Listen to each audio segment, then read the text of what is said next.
지난주일 인도네시아에 거주하는 저희 신지사님이 함께 와서 몇 주간 여름을 이제 집에서 지내게 되었는데 저한테 이렇게 얘기했어요.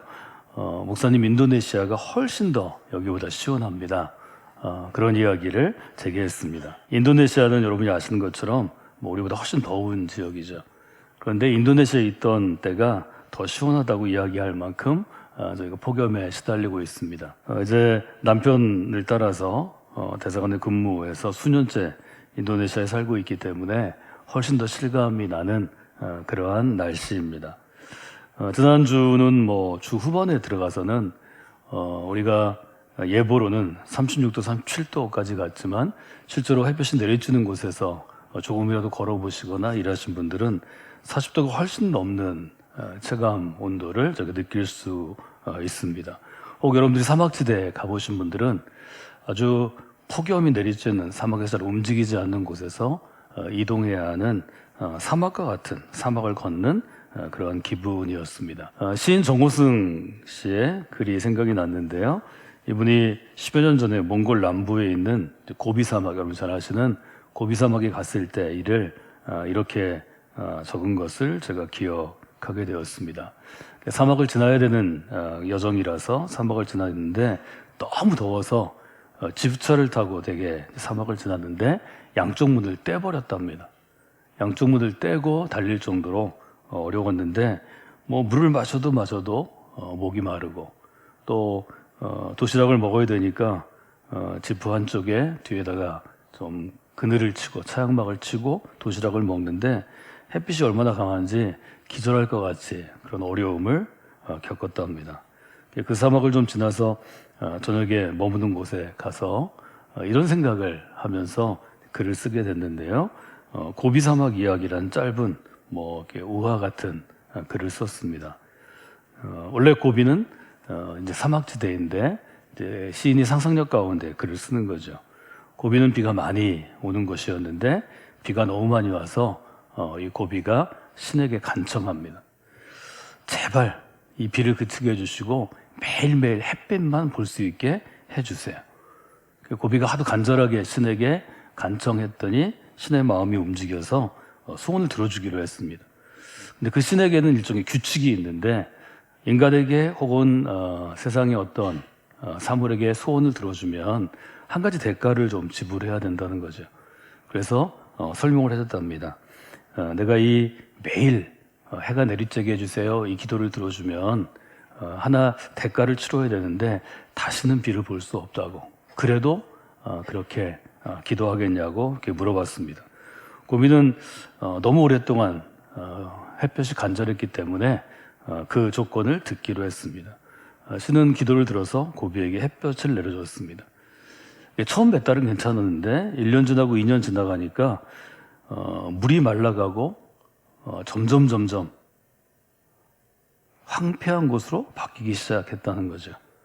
이젠 좀 비가 좀 왔으면 좋겠는데 기도한 게 있어서 비는 내리지 않고 매일매일 햇볕만 내리쬐어서 결국은 지금과 같은 고비가 사막이 되었다 하는 짧은 글을 쓴 것을 제가 기억하게 되었습니다.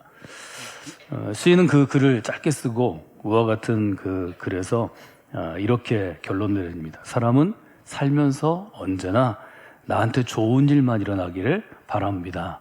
이렇게 쓰고 있습니다. 이것이 여러분이나 저와 같은 사람이 갖고 있는 공통된 인생의 어떤 소망 같습니다. 살면서 나에게는 좋은 일만 일어나기를 원합니다. 내가 싫은 것, 내게 나쁜 것, 나한테 괴로운 것은 도무지 손대기도 싫습니다. 과연 그럴까요? 나에게 살면서 내가 원하는 것, 내가 좋다고 느끼는 일만 일어나면 과연 내 인생이 내 몸과 마음과 내 영혼이 건강하게 살 수 있을까요? 우리가 다루고 있는 주제는 건강한 인생입니다.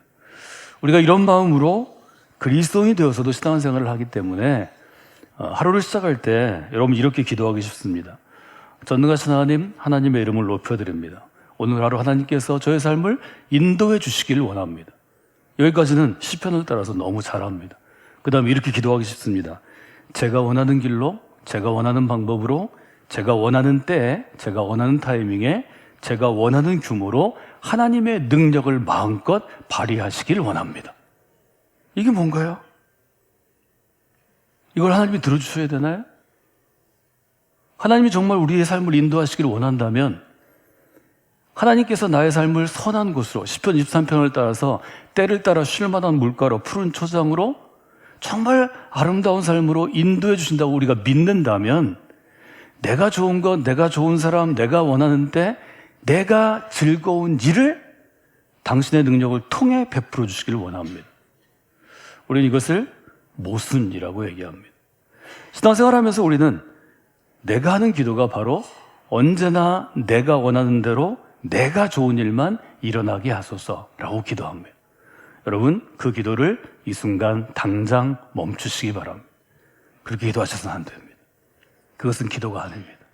그것은 인간이 누구나 갖고 있는 염원일 수 있지만, 종교적인 요구일 수 있지만, 그렇게 기도하면 여러분의 인생은 사막으로 바뀌게 될 것입니다. 혹 여러분의 인생이 지금 사막 가운데 있습니까? 그것은 평생 여러분이 내게 좋은 것, 내가 원하는 것, 내가 즐거운 것, 내 거 하다가 여기까지 온 결과일 가능성이 많습니다.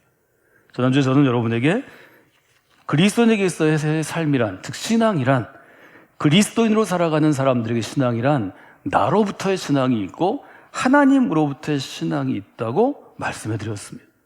내가 원하는 것, 내가 원하는 때, 내게 즐거운 것, 내게 좋은 사람만 내 옆에 가득하다면 과연 내 인생이 건강해질 수 있을까요?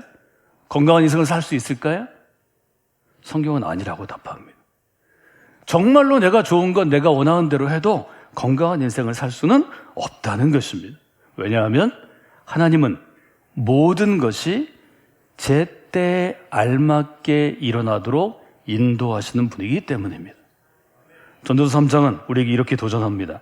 하나님은 모든 것이 제때에 알맞게 일어나도록 만드셨습니다. 하나님은 우리에게 과거와 미래를 생각하는 감각, 일종의 센스를 주셨는데 사람이 하나님이 하신 일을 처음부터 끝까지 다 알 수 있도록 깨닫지는 못하게 하셨습니다. 14절에 보면 표준세번은 이렇게 번역합니다. 이제 나는 알게 되었습니다. 하나님이 하시는 모든 일은 언제나 한결같고 보탤 수도 뺄 수도 없습니다. 그렇기 때문에 사람은 하나님을 두려워할 수밖에 없습니다. 우리 인생에 햇볕이 내리쬐는 날도 주시지만 비가 쏟아지는 날도 주십니다. 그 이유는 그것이 하나님께서 행하시는 일이기 때문입니다. 여러분들이 그 하나님의 인도하심에 온전한 신뢰를 가지고 살아가시는, 즉 여러분의 인생을 맡겨드리는, 우리가 차라리 얘기하면 여러분의 운전대를 하나님에게 맡겨드리는 그런 분들이 되시기를 원합니다. 작년 금년에 새로 나온 차들은 오토크루즈 기능이 아주 정말 많이 발달해 있는데요. 좀 고속도로와 같이 차선이 분명하고 또 차선 변경을 많이 안 해도 되는 곳은 오토크루즈 기능을 하면 사실은 상당히 빠른 속도로 상당히 오랫동안 다닐 수 있습니다. 저는 오랫동안 기어를 바꾸는 수동 기어로 차를 배웠고 또 아주 차를 안전하게 운전하시는 저희 아버님에게 운전 수업을 철저히 받았기 때문에 오토크루즈를 켜놓고도 핸들에서 손을 뗄까요? 떼지 못할까요? 저는 거의 떼지 못합니다. 제가 지금까지 오토크루즈 기능을 켜고 먼 길을 다닐 때 차가 어려움을 겪은 일은 별로 없었습니다. 그럼에도 불구하고 저는 늘 비상시를 대비합니다. 저희 어머님이 늘 힘들고 어려워도 운전대를 잡을 때 한 손은 반드시 1시에서 2시 방향을 붙잡고 있어야 한다. 그래야 브레이크를 잡을 수도 있고 좌나우로 차량을 좀 통제할 수 있다. 이걸 어릴 때부터 늘 말씀하셔서 그렇게 안 하면 저는 큰일 납니다. 죄의식도 있습니다. 오토크루즈 기능을 보면서 저는 그런 생각을 가끔 합니다. 사실은 하나님께서 나를 선택하시고 내가 그 부르심에 응답한 날로부터 내가 이제 그리스도로 살아야 되는구나, 이런 날로부터 하나님은 끝날까지, 내 인생이 끝나는 그날까지, 또 하나님의 나라에 가는 그날까지 내 인생을 철저하게 인도하시고 책임져 줄 텐데 내가 하나님에게 온전히 맡겨드리지 못하는구나. 여전히 내 운전대를 붙잡고 내 마음대로 운전하면서 입으로는 늘 얘기하죠. 하나님이 최고이십니다. 하나님이 인도해 주시길 원합니다. 하나님의 뜻대로 살기를 원합니다. 하나님 뭐라고 그러실까요? 에라이 놈아, 그러시겠죠. 운전대를 놔. 운전대를 놓고 얘기를 해야지. 네 맘대로 가고 싶은 대로 가면서 뭘 하나님의 뜻대로야. 저만 그런가요? 아니, 여러분 모두가 그렇습니다. 하나님의 뜻대로 산다는 것은 그것을 의미하는 것입니다. 여러분, 이 주일에 하나님께 나아가면서 이 한 주간이라도 하나님의 뜻대로 살겠다고 결심하는 것, 그것이 예배의 의미입니다. 우리가 말씀을 나눌 이유입니다. 우리가 서로 조금 재보면 도토리 키재기 하듯 조금 더 믿음 있게 살 수도 있고 없게 살 수도 있지만 주님 보시기에는 거기서 거기입니다. 대동소이합니다. 이 시간 하나님께로 건강한 믿음을 가지고 살겠다고 결심하시면 이 한 주간 여러분이 그 길을 조금 더 담대하고 자신감 있게 걸어가실 수 있습니다. 이 예배가 여러분에게 바로 그 자리가 되기를 원합니다. 사랑하는 여러분, 하나님께서 내 삶을 인도해 주시기를 원한다면 오늘부터 여러분의 기도를 바꾸셔야 합니다. 건강한 그리스도인의 표준 기도문처럼 여러분이 적어보십시오.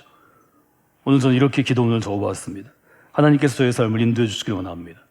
햇볕이 필요한 때는 햇볕을 주시기를 원합니다. 비가 필요한 때는 비를 주시기를 원합니다. 바람이 필요한 때는 바람을 주시기를 원합니다. 하나님의 때에 하나님의 길로 하나님의 규모로 살아가게 하여 주시옵소서. 이렇게 기도할 때 하나님께서 그 기도대로 일하실 것입니다. 정말 힘이 드는 주를 지나면서 여러분이 그렇게 얘기할 수 있습니다. 정말 힘드는데 친구 앞에서 또 어린 자녀들 앞에서 후배들 앞에서 나 괜찮아. 뭐가 더 이 정도는 이겨야지. 이런 분 있을 줄 있습니다. 그분은 빨리 병원에 가셔야 합니다. 건강하지 않은 사람입니다. 힘들면 힘들다고 인정하는 게 건강한 사람입니다. 도무지 37도, 38도, 체감온도가 40도를 지나는데 힘이 들지 않으면 여러분의 몸이 망가져 있는 것입니다. 여러분의 몸의 한 부분, 감각점이 망가져서 여러분 몸은 이미 크게 나빠지고 있을 것입니다. 하나님 앞에서도 마찬가지입니다. 건강한 그리스도를 산다는 것은 힘든 것을 느끼지 못하는 게 아닙니다. 때로 우리는 그렇게 생각할 수 있습니다. 믿음이 좋다는 것은 힘이 들고 어려워도 괜찮아, 괜찮아, 괜찮아 이렇게 얘기하는 것이라고 생각할 수 있는데 성경은 그렇게 우리에게 얘기하지 않습니다.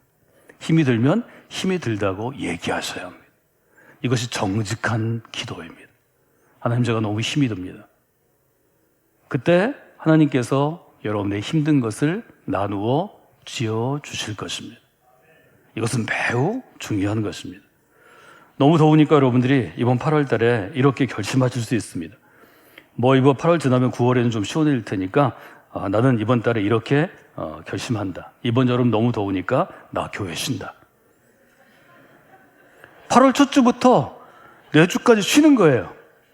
아니, 저도 힘드니까 성도 여러분, 제가 너무 어렵고 힘듭니다. 이번 여름 힘드니까 교회 50분 사람 오시고 싫은 사람은 저는 한 달 쉴 텐데 여러분도 쉬시기 바랍니다.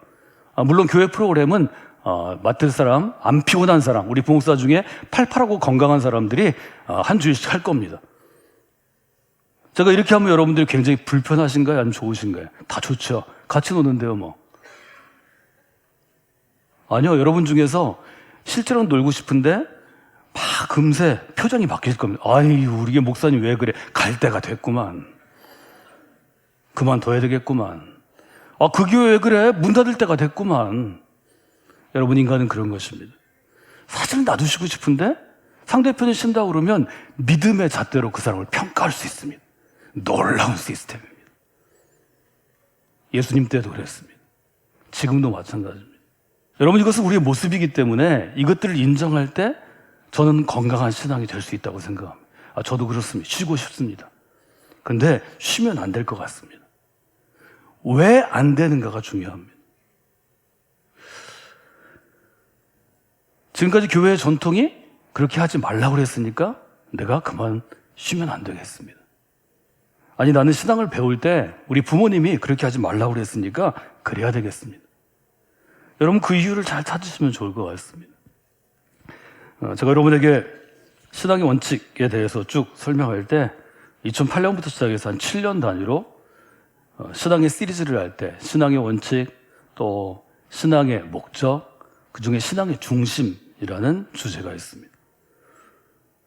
바울 사도가 고린도 교인들을 볼 때 고린도 교인들이 자기들은 굉장히 신령하고 건강하고 하나님의 뜻대로 사는 사람들 같았는데 바울이 보기에는 그렇지 않았습니다.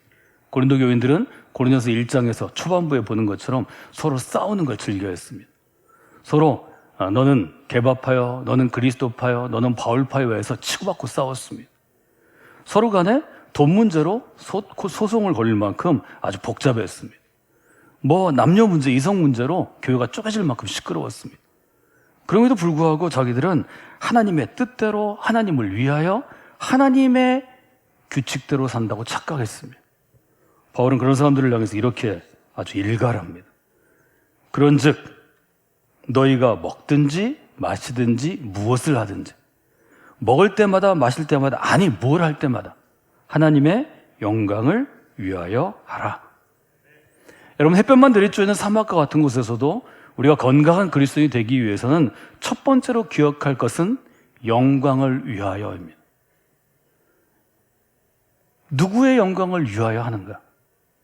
누구의 영광을 위하여 먹는가? 누구의 영광을 위하여 자는가? 누구의 영광을 위하여 말하는가? 누구의 영광을 위하여 지금 내가 설명하고 있는가? 영광을 위하여라는 단어를 기억하시면 좋을 것 같습니다. 지난주에 저는 여러분에게 우리 신앙을 두 그룹으로 나눠보면 나로부터의 신앙과 하나님으로부터의 신앙이 있고, 이런 면에서 그 당시의 사람들이 얘기한 것처럼 난 지혜로운 사람입니다. 난 아주 권위가 있는 사람입니다. 난 아주 특별한 대우를 받을 만큼 계층이 다른 사람입니다. 신분이 다른 사람입니다. 이런 세 가지의 명제를 함께 나누어 보았습니다. 나로부터의 신앙생활은 교회에 나가는데 나를 위해 나갑니다. 나로부터의 신앙생활은 예배에 참석하는데 나를 위해 하는 것입니다. 나로부터의 신앙생활은 남을 돕는데 나를 위해 그 사람을 돕는 것입니다. 나로부터의 신앙생활은 열심히 매일매일 전도해서 시간을 정해놓고 나가서 전도지 주면서 교회 다니라고 전도하는데 나를 위해 하는 것입니다. 시간을 정해 성경을 열심히 공부하는데 나를 위해 하는 것입니다.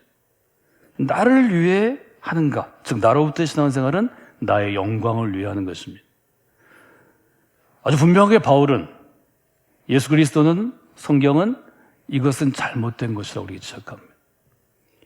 그런데 우리 모두가 어느 순간 우리의 삶을 점검해 보면 나의 영광을 위해서 신앙생활할 때가 많이 있습니다. 바울은 이 점을 이야기하는 것입니다. 하나님의 영광을 위해서 신앙생활을 하도록 우리가 선택을 받았다는 것입니다. 이건 굉장히 교리적인 문제이지만 사실은 여러분이 조금만 생각하시면, 아니 매일 아침 하루를 시작하실 때 나를 돌아보시면, 좀 교회 다니다가 좀 힘들고 어려운 일이 있을 때, 혹은 짜증나고 화내는 일이 있을 때, 혹은 여러 가지 신앙의 문제로 여러분이 소위 말해서 고민하고 있을 때 생각해 보시면 굉장히 중요한 신앙의 중심축입니다. 영광이라는 단어에는 어떤 뜻이 있는가 하면 무겁다라는 뜻이 있습니다. 영광은 성서공회, 제가 자료를 권해드리는데 성서공회에 보시면 독일 성서공회에 펼쳐낸 사전을 따라서 이렇게 쓰여 있습니다. 구약 성서에서 말하는 영광은 어떤 사람이나 어떤 사물에 무게를 주는 것, 그래서 명예로운 것, 또 그와 더불어서 힘도 주고 권위를 주는 그 무엇을 의미한다. 굉장히 어렵죠. 하나님께 영광을 돌린다는 것은 하나님께 무게를 주는 것입니다. 하나님을 무겁게 여기는 것입니다. 하나님께 영광을 돌린다는 것은 하나님을 명예롭게 여기는 것입니다. 즉 높여드리는 것입니다. 무겁게 여기고 명예롭게 여기기 때문에 그분에게 권위가 있는 것입니다. 힘, 전능함이 있는 것입니다. 영광이라는 단어에는 그래서 무겁다라는 뜻이 있습니다. 우리가 사람을 평가할 때 그런 말이 있습니다. 그 사람은 말에 무게가 있는 사람이에요. 자기 말을 신중하게 하고 잘 지킨다는 뜻이죠. 그 사람은 평생을 처신할 때 무게 있게 처신하는 사람이에요. 자발맞거나 방정맞거나 자기 마음대로 이리저리 휘둘리지 않는다는 뜻입니다. 무게가 있다 하는 것입니다. 그래서 무겁다는 뜻에서 이 영광이라는 단어에는 흔들림이 적다 혹은 흔들림이 없다라는 뜻이 있다고 합니다. 바울 사도가 무엇을 먹을 때에도 무엇을 마실 때에도 무엇을 하든지 하나님의 영광을 위해서라는 것은 하나님을 향한 자세, 하나님을 향한 마음에 하나님을 대하는 우리의 그 신실한 믿음에 흔들림이 적도록 하는 것입니다. 여러분은 그런 의미에서 무게 있는 그리스도인으로 살아가 주시기를 부탁을 드립니다. 저는 그리스도인을 만나는 게 일입니다. 그리스도인을 만나고 그리스도인과 함께 일을 하고 또 좋은 그리스도인을 만들 수 있도록 훈련하고 강의하고 설교하는 게 제 일입니다. 근데 정말 무게 있는 그리스도인을 만나거나 만들어내는 일은 얼마나 어려운지 모르겠습니다. 저도 무게 있는 그리스도인을 누군가 기억해 줬으면 좋겠습니다. 여러분, 하나님의 영광을 위해서라는 건 어떤 것인가요? 무엇을 하든지 좋은 일에도 마음이 흔들리지 않고 어려운 일에도 마음이 흔들리지 않는 것입니다. 지금 우리 날씨로 하면 햇볕만 내리쬐는 날에도 마음이 흔들리지 않고 비가 계속 오는 날에도 마음이 흔들리지 않는 것입니다. 사람들은 흔히 이렇게 한다고 그럽니다. 좋은 일을 만날 때는 하나님을 잊고 하나님은 잊어버린 채 기억하지 않고 나에게 영광을 돌리는 성향이 있습니다. 어려운 일을 만날 때는 하나님을 크게 기억합니다. 그리고 원망하고 불평하고 저주합니다. 이게 보통의 사람들이 갖고 있는 거예요. 사실은 이스라엘 사람들이 그러했다고 토라에서 출애굽기에서 우리에게 고발합니다. 그러나 그것은 바로 우리의 모습입니다. 그러므로 건강한 그리스도인은 이렇게 살아가야 할 것입니다. 좋은 일을 만날 때 하나님께 감사하고 하나님께 영광을 올려드려야 합니다. 어려운 일을 만날 때는 하나님을 바라보며 또한 하나님께 영광을 올려드려야 할 것입니다. 여러분들이 그런 분들이 되시기를 원합니다. 오늘 제가 여러분에게 말씀드리는 것은 그리스도인은 하나님께 영광을 돌리는 존재라고 우리가 배우기도 하고 알고 있는데 그 영광을 돌리는 것이 무엇인가를 기억하는 것입니다. 여러분, 건강한 그리스도인이 되려면 무엇을 하든지 바울의 권면처럼 하나님께 영광을 돌리려고 여러분 자신을 좀 다잡아야 합니다. 그것은 여러분이 무겁게 하는 것이고 흔들림 없이 하는 신앙의 중심과 삶의 중심을 잡아주기 때문입니다. 하나님께 영광을 돌린다는 것은 하나님 앞에서 조금 더 정직하고 신실하게 살려고 애쓰는 것이고 좋을 때뿐만 아니라 힘들고 어려울 때 하나님을 기억하는 것입니다. 그렇게 여러분들이 하나님 앞에 나아가시면 여러분들이 좀 더 건강한 그리스도로 나아가는데 훨씬 더 좋고 아름다운 일들이 여러분 가운데 있으리라 그렇게 생각합니다. 여러분들이 그런 한 주를 지내시기를 주님의 이름으로 부탁을 드립니다.